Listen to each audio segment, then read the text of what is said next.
It's curiosity for the confusion and to listen to Mm, the calling. Because, this work around creativity and listening to our calling and the project that haunts us, it's we have that calling, we have that project in the back of our mind because it represents a part of ourselves that needs to be born, that's waiting to be heard, that has a voice, that needs to say something. But other parts that are too afraid of what might happen if it's allowed to speak. Welcome to the In Between, a space for anyone navigating from the familiar to the unknown. Whether you're facing a personal, professional, or spiritual disruption, these conversations are here to help guide you through the questions, uncertainties, and opportunities that come with change. Hear from leaders, thinkers, and storytellers who found their way forward, and learn how you can too. No matter where you're starting, you don't have to navigate this alone. Today, I'm sitting down with Samantha Mackay. Samantha is a visibility coach and Enneagram guide who helps solopreneurs and artistic humans birth the creative projects that will not leave them alone. Through a blend of psychology, storytelling, and self-expression, she supports people to heal visibility wounds and bring their most authentic work into the world. Her current focus is finishing the book that has haunted her for years. Samantha, I'm really grateful to have this conversation. I'm so thankful to be here. It's wonderful that you reached out. I know it's been a few years since we were in touch, so it's great to chat again. Yeah, last time we connected, it was over like an Instagram live. We were talking Enneagrams. I love the focus of your work at this point, thinking about some of the work and the projects that just won't leave us alone. I find that I'm someone that constantly has ideas that just won't leave me alone. So, working through some of those right now myself. But can you catch us up to speed? Share a little bit of how you've come to the work that you're doing today. Mm. And I think so much of the work I'm doing today is a reflection of my own journey, my own struggles for self-expression, to show up in the world in the way I want to be. Like as an Enneagram 7, I notice it's so easy to put on that charm and to smile, but that hides this part of me that actually really wants to express itself.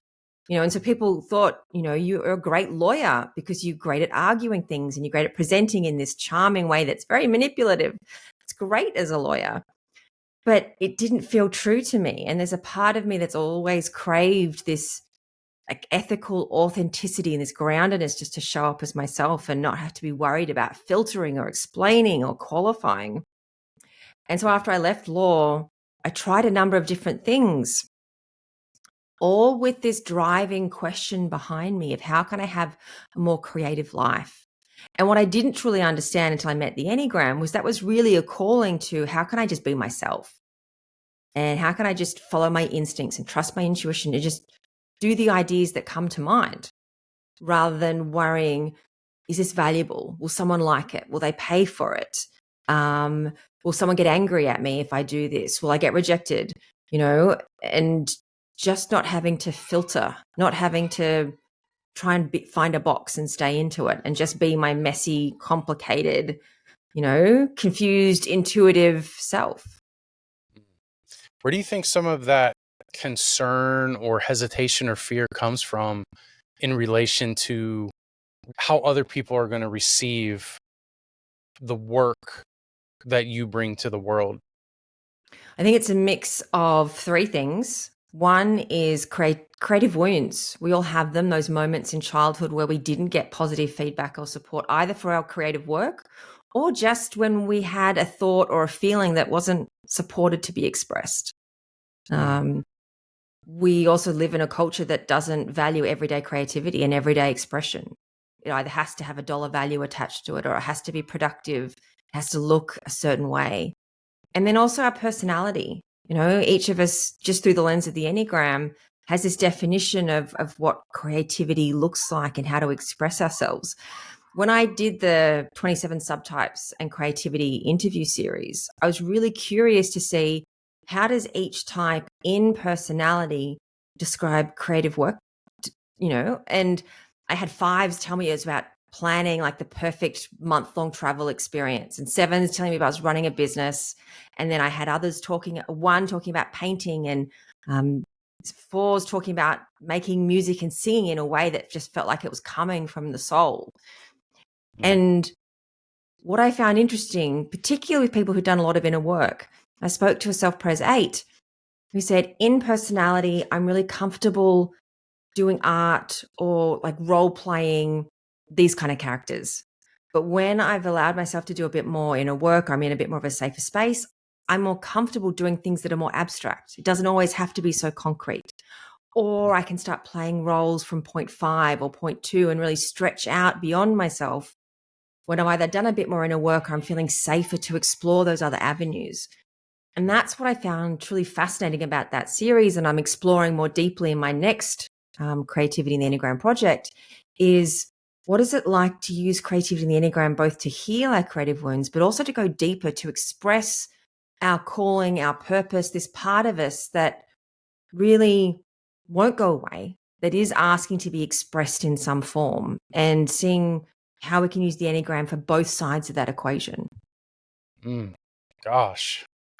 Yeah, you've got to do this work. I can't wait for that to be shared. Were there indicators, kind of going back, I think this connects to what you're saying, but going back to your lawyer days and beginning to feel that conflict of, I'm great at this, but I'm feeling this tension because I don't feel that I'm bringing my full self or able to express my full self through this or in this.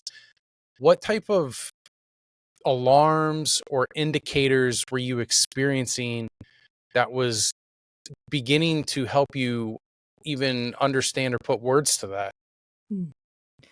So firstly, I never wanted to be a lawyer. I just didn't get any other job I applied for, which I know sounds crazy because people can work so hard to get into legal jobs, but it was the only job that would take me. And I already sort of knew I wanted something more, but I chose a firm that was small and supportive and in the grand scheme of law firms, a great place to work. But I found that when I went to court to argue cases, I was so nervous, like the anxiety. I mean, I was great at it, but the anxiety was really overwhelming. And I started taking on projects that weren't technically like billable hours. So I would be training graduates, running marketing events. I'm doing things in this training and communication space that were obviously a little more creative. But then there's this one project I got to do where I got to redesign a whole arbitration system, which is essentially a way you get two people coming together to argue a case without going to the courts. And I got to design it from scratch. And I just loved that design process. And so I was sort of seeing these moments of, well, what is it I'm truly enjoying? And then I switched law firms. I moved to London in England, went to a massive corporate law firm, joined a small team thinking that would be okay. But they didn't want me to do the fun stuff, the stuff that I thought was fun. There was no space for me to do training or communications or marketing. I didn't get to go to court because that's not how the system worked over there. And so all of a sudden I found myself stuck with everything that I felt was boring. Writing affidavits, telling the story from one side, even if I didn't fully agree with that side story. But the real alarm bell came when one day I was standing in my office looking at a case I was preparing for court, and it had 6 folders in it. And I looked at this set of folders and something really stood out to me, because only a year beforehand I'd run this case for litigation with 18 folders. And I had this sort of visual spatial memory that I could find any document within seconds. And I looked at this set of folders in my office in London and my mind was blank. I realized I had absolutely no idea what was in any of these folders, which was the moment I acknowledged, actually, I have a chronic illness. And I was covered in weeping sores of eczema at the time, and I was just denying that was an issue. And I was incredibly lonely and sad. And there were so many parts of my life that were falling apart. But I was in denial until this moment where my mind, my memory, this thing I valued more than anything else disappeared. It was gone. And what had gone from sort of being this sort of Rolodex of ability to organize and find information, which you can imagine for a head type, for a 7 and an ENTP, just was this thing I prized above everything else. And when that went, it was the moment that really kickstarted the second half of my life, just in a really rough way. Wow. There was like some kind of physical ailment. Would you consider it like burning out, crashing, hitting a wall, like just going at a pace? And then finally there's physical symptoms that are beginning to like, wait a second, I need to like take a step back. Yeah, so I burnt out. So that happened when I was 29. I burnt out at 35, so about 5 years later. Okay. So in this case, I wouldn't describe it as burnout.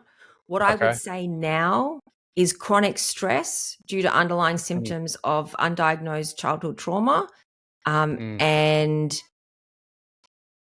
my gut biome and just my body, my like suppressed emotions, my gut being completely out of whack. So it was this real blend of imbalance and dis-ease in my physical, emotional, mental, and spiritual body. But what I yes. would say at the moment, it was me resenting everything that was going on in my life, but also being in denial about resenting everything. Wow. Yeah. So those are great areas to pay attention to. You mentioned, was it the physical, spiritual? What were the other ones you mentioned? Mental, emotional. Mental and emotional, those areas. I'm just thinking of the individuals listening in those spaces. Are there anything that are alarming or going off that are indicating, hey, something's not right in this area? And it's worth pushing pause to figure out what is going on in that area. So that's helpful. As you were talking, something else came up that I was curious about, because I was just creating some content earlier about when we pay attention to our strengths and when we're able to articulate what those are, particularly in a season of transition or when we feel stuck, it can be difficult to get a vision or to see what could be next. But I think that if we can identify our strengths, it can actually give us a picture or a vision for what could be next. And so I think it's very important to be able to understand and identify what your strengths are. But how do you distinguish between something that you're good at and something that you're actually equipped in strength, like it's an actual strength? Because you can do a lot of things that you're good at. For example, like you were excelling, but was it, would you consider that to have been leaning into your strengths? Strengths is a tricky area because so many of our strengths are actually just our coping strategies. So you Mm, might have said that I had a strength in being charming and getting people on side, but that's just a mask for anxiety.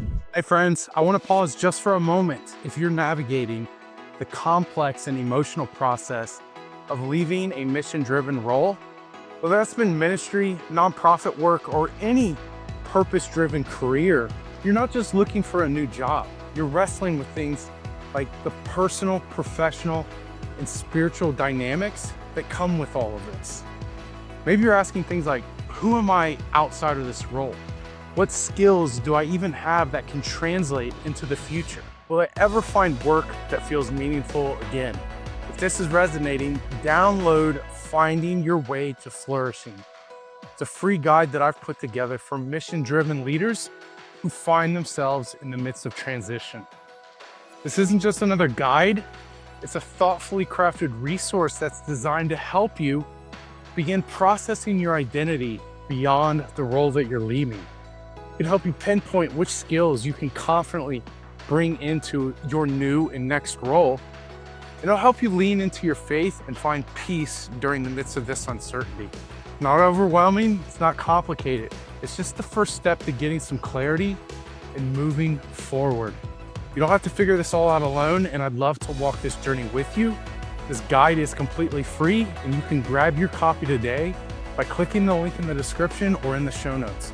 Let's start making some sense of this transition together. Okay, now back to the conversation. Sevens are also really good at brainstorming and synthesizing information. But if we're doing it too quickly, if we're not bringing any grounding or stability or structure into it, it's just another coping strategy. One of the things I always longed to get a job where I just got to ideate all day. but Mhm. I could never get hired for that because I had no follow through. So I Mm. think from one perspective, we need to consider when is a strength masking something unspoken or an unacknowledged need or an unexpressed emotion? The Mm. other challenge I have about strengths, and this is why I particularly liked the Myers-Briggs like car model system, was that sometimes we have strengths that we don't acknowledge and we try to make our weaknesses our strengths. Mm. And so sometimes I think the strengths conversation is not just what am I good at, but what do I want to be good at? What do I'm looking for appreciation for? Mm. I'm at times a great writer, but it took me a long time to go, actually, that's a strength. Mm. So I think sometimes because of what's happened in our life or the society we live in, what might actually be a strength is something we ignore or overlook or downplay or don't think about honoring or making a more central part of our work. So the strengths is a really tricky thing. Mm. I'm So, good at teaching, but for a long time I'd use that as a coping strategy. I'd teach other people's stuff as a way to not share what was really true for me. So I don't think everything is just straightforward. And this is one of mhm. the reasons I love the Enneagram, because it can help see, why do I feel like something is missing? Mm. Why am I this thing that I'm good at, I enjoy, other people like, why doesn't it feel like it's the whole story?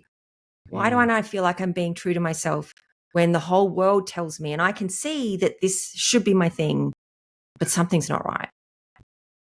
Jeez. Yeah, I can relate to that. Like, um, when I share information, or for a long time I was a pastor, and I would consider myself more of a, a teacher in how I would communicate and share information. And you're right, at least for me, that if I could teach, that would in some ways keep me from having to be vulnerable. You opened up such a nuanced situation. Like, how do we begin to, like, just nuance some of those things, Mm. or like at least be aware or pay attention that they're both coexisting? Mm. It's curiosity for the confusion and to listen to Mm. the calling. Because, this work around creativity and listening to our calling and the project that haunts us, we have that calling, we have that project in the back of our mind because it represents a part of ourselves that needs to be born, that's waiting to be heard, that has a voice, that needs to say something. But other parts that are too afraid of what might happen if it's allowed to speak.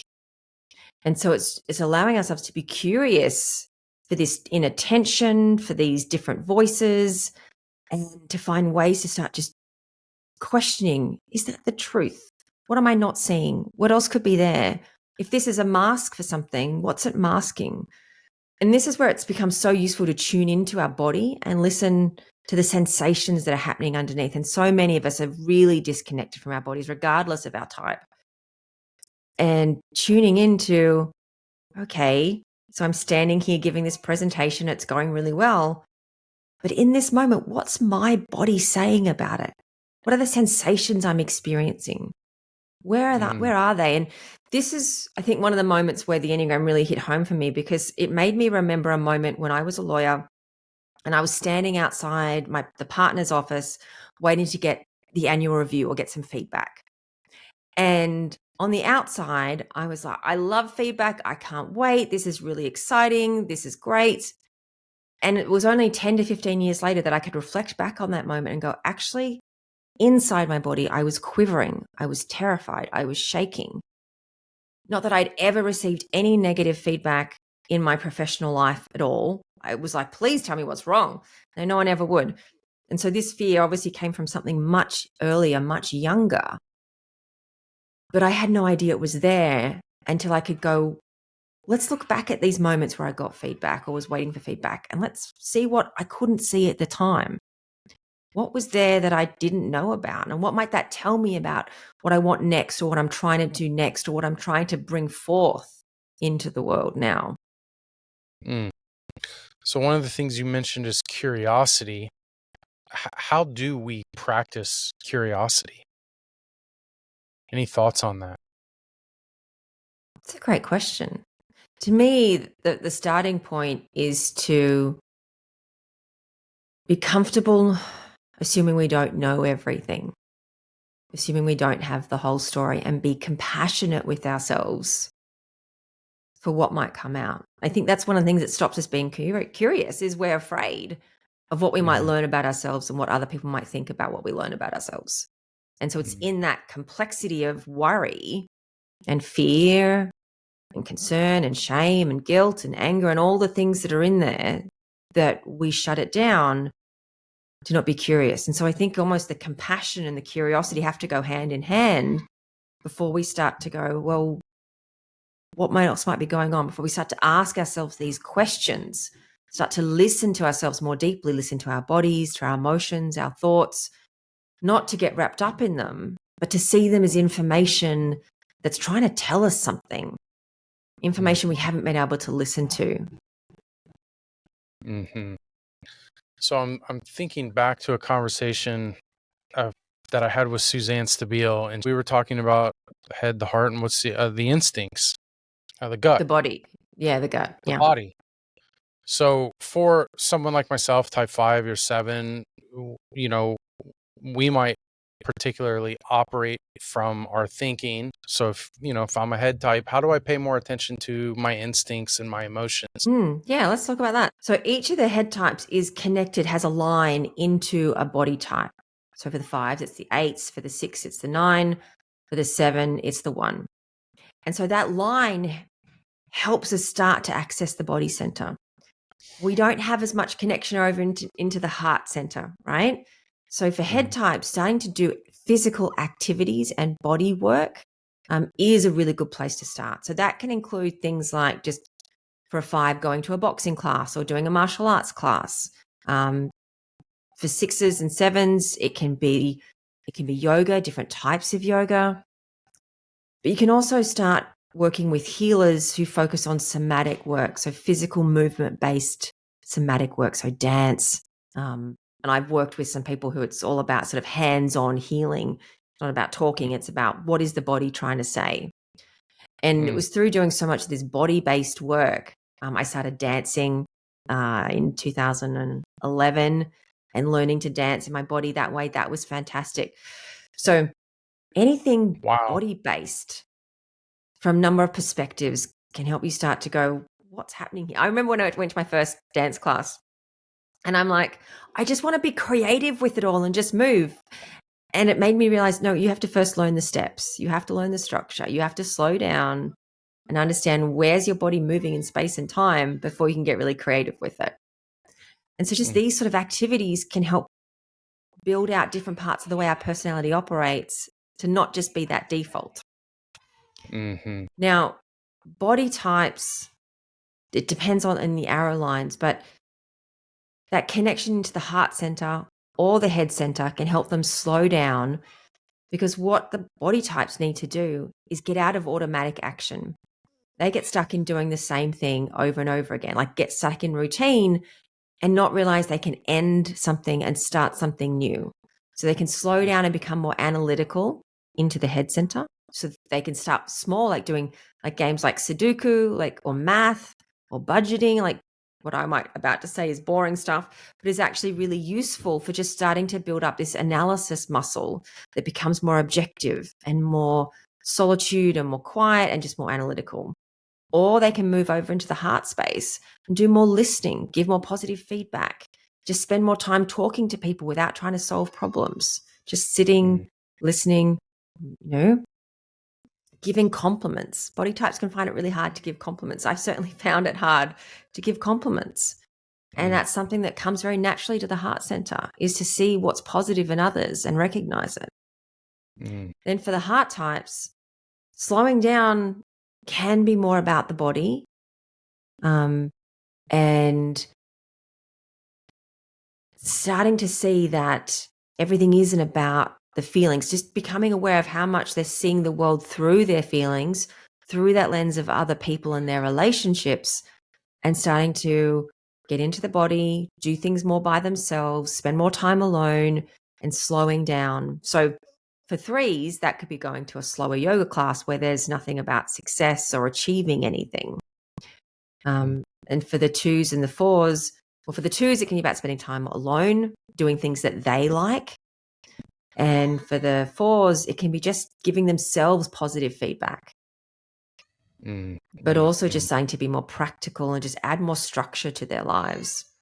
And so it does differ by type, but just thinking about what is the other center good at and how can I start just doing more of what the other center is good at to try and balance out my centers is a really simple way to think about it. So if you're not a heart type, spend more time talking to people and listening without trying to fix and give positive feedback. If you're not a head type, do more things that are analytical by yourselves, maths, crosswords, Sudoku, anything like that. If you're a body type, if you're not a body type, do practical things where you use your hands or you use your body to get into action. And that's a really simple way to think about how to start balancing out the centers. Yeah, I mean, it really sounds like just developing practices in some areas that you may not be as familiar with or used to operating in. It's you mentioned dance. Now, dance for me, I don't know what that I cannot even imagine. Like I do not dance. Like I do not dance. It is like if there is anything that I could imagine doing that feels more disjointed and disconnected and that I just have no concept of how to do it correctly, it's dance. So that is just one of those things in my life that I've kind of actually like, I just don't dance. Yeah. And yet, let me challenge you for a second. You could just get up and move your body around the room with a piece of music, and that's dancing, right? Right. I'm curious, when you decided to like pick up dancing, did you have that same type of initial relationship with dance? And you like when I think about dancing, like I don't know where it's going next. So it feels like it's something that I don't know how to do. If that makes sense. It does. So the type of dancing I was learning was Srock, where the men lead. And so the men essentially, they get a bundle of moves. Let's say there's 30 moves, and they string them together in whatever order they please based on what's happening with the music and how they're feeling. So, and of course you can have same-sex couples, but there has to be someone who is a lead and someone who is a follower. And it was really hard for me to learn how to follow, but that's a separate conversation. But what I'm hearing is there is a creative element, where the lead has to decide what moves come next, and there isn't a set order in which they happen. For me, I've always loved dance. One of my dream childhood careers was Broadway star, with all the singing and the dancing involved. So to me, moving intuitively has always been easy. Moving to a structured set of movements where I had to follow someone, where we're dancing together, much, much harder. That was really challenging for me. That is so interesting because it would be the opposite for me. It would be the exact opposite. Okay. That was more just for personal exploration there of myself, but thanks for going there, Samantha. As we were talking about the Enneagram, for those who may not be as familiar, how do you see that tool in particular helping individuals in a time of transition? So useful, because the Enneagram shows us what's behind the curtain if we're ready to see it. And it helps us see what I could be, what I could move into in life if I want that, and what are some of the blocks to getting there. And then provide specific practices of things we can do to shift out and expand beyond that. I find that when we're in a time of transition, it's because there's something that wants to come out of us, something that wants to express itself. And it hasn't been supported to do that before. And the Enneagram, along with other things, because it's not all and everything, but it can shine a light on which rock we need to turn over to find out what kind of fear or challenge or false belief or emotion that we're working with that needs space to breathe, that needs space to be heard. And so the Enneagram breaks down into like mental beliefs, emotions, survival instincts, and a range of other things that help us pinpoint exactly what's the bit that's throwing things out right now, or what's the bit that's trying to be expressed right now. And what does that look like? How do we start to tell the difference between like just the things that we're just kind of in, like we've just put in cruise control versus the things that are inside of us that are actually trying to come out? Like, how do we practically use that information in a way that it enables us to bring those things forth? And that's part of the stepping into the not knowing of it and being curious. You know, I with my clients, they ask me that exact question. You know, a 7 might say, I've had this idea. How do I know if this idea is from personality or from essence? How do I know? And I think there's two answers to that. One is we don't know until we see what happens as we go forth and start doing it. And the other is for a 7, the quality of excitement or the energy or the way we sense that in the body is different. So for a personality-based idea for a 7, it's lots of excitement, lots of speed, lots of pace, lots of just moving and getting going. For an idea that's more essence-based, it's more sober, it's more quiet, it's more let's take it step by step, but let's not get caught up in fears and planning. Let's have the conversations. Let's just follow, allow it to unfold without it trying to be something. Let's not have a plan we're trying to stick to. Let's just let it be. And I think, this is one of the challenges with the difference between making something and trying to decide on what's our next career, because they can feel different, but it's still the same problem, is allowing the unfolding to just happen, allowing ourselves to be vulnerable, to ask for help, to wait, to do the thing we might not normally do. Whatever it is, it's just allowing that pause or to do the thing we normally wouldn't. That's when we know we're working more on the essence side of things rather than on the personality side of things. Interesting. In that, regardless of type, are there any principles that hold up across the board as individuals are taking that step or doing the thing that they normally wouldn't do as they're testing and trying out new things? Are there signals that are indicating, hey, this could actually be viable? This could actually be leading you somewhere, as opposed to, sometimes you try a bunch of different things and,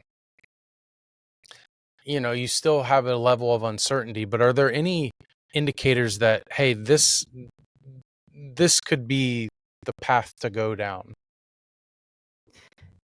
The challenge is you never know. I just recently reread The Alchemist. And so much of that journey was not knowing, but every step was part of the journey. But most of the time you had no idea when you're on the journey how the step connects to the bigger picture. And so part of it is just going, okay, well, I will try that job because that seems to be where I'm called to. It might be a disaster, but there's some purpose for that disaster. We just have absolutely no idea what it is. Maybe it allows a part of ourselves to heal that hadn't been healed before and integrate something. Maybe it allowed ourselves to set boundaries in a way we hadn't before, or speak a truth that we'd held because we were in such a awful situation we had no choice but to actually say the thing we wanted to say. And I don't necessarily like that phrase, everything happens for a reason, because I think that's a rationalization that avoids the purpose of each moment that we're in. And now we're obviously getting more into the spiritual territory of this kind of work rather than the psychological. But every moment that we're in is an invitation for something.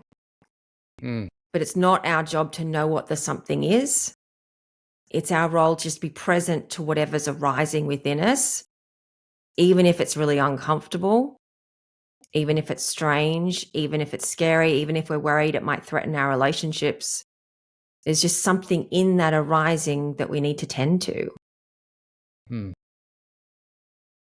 So for someone who feels like they've maybe lost the courage or the agency, or they're living in a story that maybe they feel like they didn't choose or that they've just kind of succumbed to, where could they begin to start living into a new story? Great question. The first step is permission, giving ourselves permission to follow a new path, lean into a new story, even if you don't know what it is. Mm. The second step is creating safety for ourselves, for our nervous system, because going down a new path is scary. Our nervous systems, don't like the new, even when we want it. So what does it mean to create a safe container for ourselves? That often means having support from someone else, a friend, a partner, a coach, a therapist, some healers. Like sometimes, and this is a self-pros 7 answer, but I usually had about 5 people on my support crew to try and alleviate my pain. That number's a lot smaller now, but everyone has their own approach to it. But what does a safe container mean for you? For me, it was moving to another country and living in one apartment for 9 years and refusing to move until I absolutely had to. I had to be in an environment where my nervous system could pause and just to take a moment. So for everyone, that's different. But once you've got the safety, once you've got the permission, the safety, and the support, it's then about doing small experiments, running little tests, asking questions, finding different ways to express yourself, and doing those smaller things and just seeing what happens, reviewing that. I did intuitive painting for like 4 years, which was really just a safe container for emotions that I just had been unable to express and had no space for to come up. And every time I painted, and I was painting with my hands, this emotion would come forth and I'd just be able to sit with it because I had this safe container of just painting while I was doing it. And that helped me go to therapy. That helped me start to open up to other people. So there's so many different ways to create safe containers for experimentation that allows these thoughts, feelings, desires, instincts, intuition that we weren't allowed or haven't had space for or safety, but really they just weren't supported or acknowledged, often in our younger years, to come up and be heard and just let that inform us. I remember one time I was deciding on a new career path, and this is a very 7 answer. I was like, right, well, I could do training, I could do communications, I could do leadership, I could do this. I had like four or five things. And I was like, it's time to just pick one. It's time to just pick one. But it was at least 10 years of building a safe container before I was ready to practice commitment to a career. It's just doing those things. And you may have already answered it just based on like the permission that maybe we were granted in our earlier years. But why do you think we have such a hard time, or can have a hard time, giving ourselves permission to step outside of what we currently know? It's so tricky. I think this comes back to more of a collective issue. Many of us went to schools in environments where our bodies weren't allowed to move. Our bodies weren't allowed to follow their instincts. We were not allowed to trust our intuition. We had to follow a certain set of rules that may or may not have aligned with the way we saw the world. And in having to force our bodies to fit into that space, we taught our bodies to deny what was natural to it, or to be able to listen to what was coming up and be able to evaluate it consciously, authentically, compassionately. I have horrible thoughts all the time, but I can sit with them and go, okay, well, you don't actually want to do that horrible thing. What is that thought communicating with me right now? But if I was younger with less capacity and resource, I might think you're a completely horrible person to have that thought. But that's not the whole story. Mm-hmm.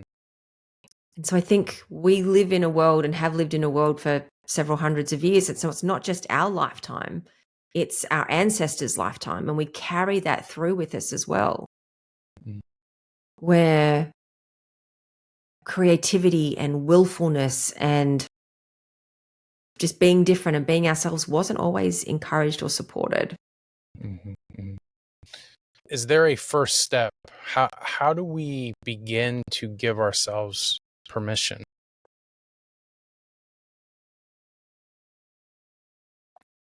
I think that happens when we reach a point of no return.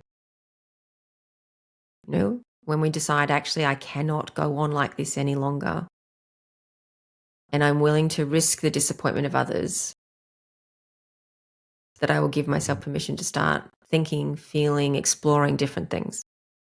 There's a book that I found really helpful, which I read a long time ago, Career Identity, I think, or Working Identity by Herminia Ibarra. I think that's how you pronounce it. It's a very small book, but it's really about career reinvention and career experimentation. And she talks about just taking the time to experiment with different careers, because that's just different ways of expressing ourselves. And what was really interesting is many of her case studies came back to the job that they were doing, but they came back to it with a whole new mindset and a way of doing it. And they came back to it with this ability to set boundaries or to speak up and say things in a way that they couldn't have before, which made that job, that work they were doing, far more rewarding than just toughing it out. She encourages people to go and do these experiments. So this guy bought a dive shop for 2 months and he was like, actually, I hate it. But what people would go back to their original careers with new mindsets, with the ability to set boundaries or the ability to do the things that they weren't able to do before. So now they can come into the work with a little less attachment to it and a few more skills and resources. Yeah, I mean, I am experiencing that myself, having pastored for 18 years. Now it's been 5 years since I was in that type of role or capacity. People ask me from time to time, do you think you will ever pastor again? And my response every time is like, well, I'm not sure, but one thing I do know is I can never do it that way again. Absolutely. And I do have different ideas and ways about how I could possibly, function in a role like that again, but it would certainly be different. And so I love the fact that you hit on that. Sometimes we have to step away to be able to think about how it could be done differently. And it's funny that we can sometimes return to the thing that we once left. But okay, last question for you, Samantha. What does flourishing mean to you nowadays? Great question. Flourishing is so important. And I think that's one of the things that, you talked about. What gives you permission is, a long time ago, I was like, I want to not just survive, I want to thrive. And I think having that mantra helped give me permission. But flourishing now looks like trusting my intuition. So I'm just starting this new project, which is terrifying to me. And this new project is exploring the intersection of creativity and the Enneagram. And I'm running this pilot workshop, and I'm just doing the one. I'm not doing all 9 because I'm so does anyone want this? So I'm working through all of these fears. But this idea has sat with me for over a year. And I just thought, you know what? Let's just do it. If no one wants it, that's not the end of the world. And so just being able to listen to my intuition and find the courage to try new things, even when it's scary and hard, and explore these threads that come up for me. So I'm really curious about the process Enneagram. I'm exploring creativity in the Enneagram, and I'm writing this book about mistyping, because there's so many reasons people mistype that go way beyond just not understanding the type descriptions or taking a test that's wrong, Trauma, cultural influence, neurodivergence. Like, there's a whole host of reasons why people struggle to find their type. And I really want to capture that all in one place. So, yeah, I'm excited by just being able to explore these projects. Yeah, I love that. And working with clients on these same problems and same challenges, and helping them do the work that they're called to do. Mhm. Well, Samantha, I really value and appreciate the work that you're doing. And for those who want to follow along, who want to learn more about you and all of the value that you're bringing to the world, where would you want to direct them to? My website is probably the easiest place to go, so samanthamackay.com. But there's also a few things on Instagram, samanthamackay.life. And I have the Creativity and Enneagram interview series is on YouTube, so you can find it there. Excellent. Go look for those things. Samantha, thanks again. I really enjoyed this. Thank you. It's been wonderful to chat.